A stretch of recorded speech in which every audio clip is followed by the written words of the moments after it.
Just 5'7", our next guest is standing tall. She's a natural-born role model who knows what it means to score big. We're talking about the female basketball sensation and superstar who played for the 2009 undefeated national champion UConn Huskies.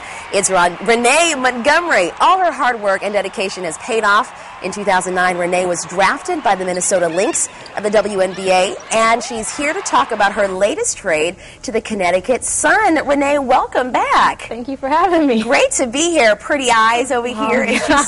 So nicely nicknamed. What's it mean, and how does it feel to be back home in Connecticut?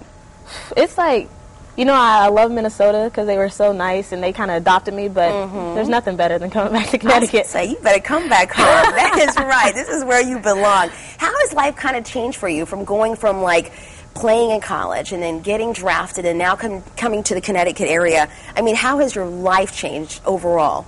I mean, it's completely changed. Like, so many opportunities. I signed with Nike, like, as soon as I graduated, and then the ESPN, I got a job with them, and it's just so many things are going on right now. It's kind of like, I'm just so blessed. I don't know what to do. I'm just like, oh. So how do you manage to keep it all together? Because now you're earning a real paycheck, right? Renee's like, I'm getting a real check now. My calendar. My iPhone is like my best friend. And you do all of it on your own? I do. I mean, I have an agent, which he's amazing, but like, yeah, it's just he kind of lines it up for me, and I go. And you just run with it. Now, you mentioned earlier you've been commentating, and that's great. You had your first opportunity to do that, in January, the end of January. What was that like? It was, like, I feel like I was, like, cheating the system or something, because all I had to do is sit and watch basketball and talk about things that I learned over the course of my career, and I'm just like, wow, this is like, I'm really getting paid. You're really getting paid. Really. I mean, but is it difficult, though, to kind of relay what you're watching to people at home that are going to be watching it through the television? It is, because you have to remember that everyone didn't play basketball for a long period of time, so I have to kind of make sure that I don't use, like, terms that are only athletes would know, or just so to make sure that they can understand what I'm saying. That's the hard part, probably. And then you talk a little bit of trash in between? Nah, I don't. Renee's like, don't throw me on the bus, Desiree. Don't do it. I'm nervous for you right now. Oh, you are not. Listen, take us back to that particular moment, though, when you found out that you were going to be drafted. I mean, that particular moment, what did it feel like? Whew, it's kind of hard to describe. For one, we had just won a championship 2 days before I got drafted. And I'm like, nervous. And everyone's like, why are you nervous? Like, you're going to get drafted. And I'm just like, because you think about that for so long.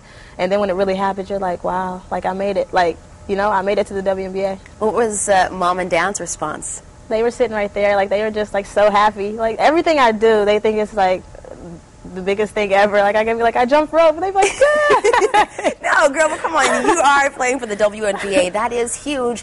You played in high school. I mean, you really played basketball since you were a kid. Right. How have your parents really helped you through that process and, you know, brought you to the point you are today?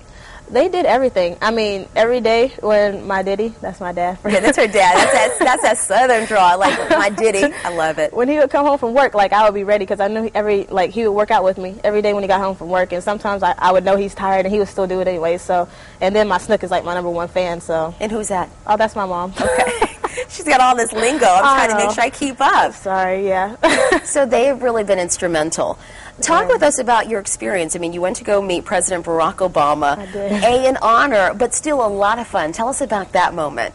That was kind of surreal because, for one, when we got there, they're like, you know, he has a busy day, so we don't know how long he's going to be able to, you know, be with you guys. But then he came in, he took a picture with every single player individually, and then he's like, y'all want to go shoot? And we're like, yeah. So he took us to, like, his court out back and beat us in pig.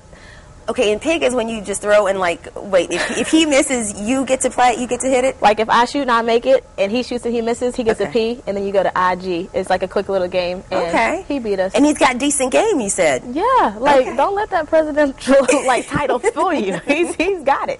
I'm sure he'd be very happy to hear you say that. For folks and young girls at home that are watching, we know that the women's sports don't necessarily get all the love and attention that a lot of the male sports get. What's your word of advice for a lot of the young women athletes that are looking to break into the business and be big athletes like yourself? Just work hard. I mean, clearly I'm not the tallest person in the world, so you don't have to be a certain height and you don't have to, you know, have a certain level of athleticism. You just have to work hard and just stay focused pretty much.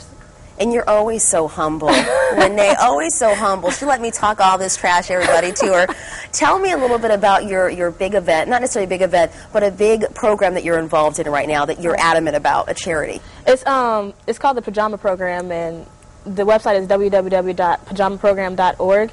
But really, basically, it's an organization that gives children new pajamas, for one, and reads books to them, because a lot of foster kids, their nightlife, it's a scary time for them, and, a lot of things happen that unfortunately shouldn't. So just to be able to have them comforted some nights and read to them, I don't know, I love it.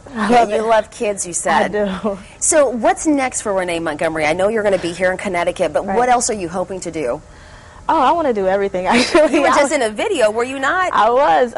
It's Wale. He's like an up-and-coming artist, and it's called Pretty Girls. Well, but of course it is. And Renee is in it.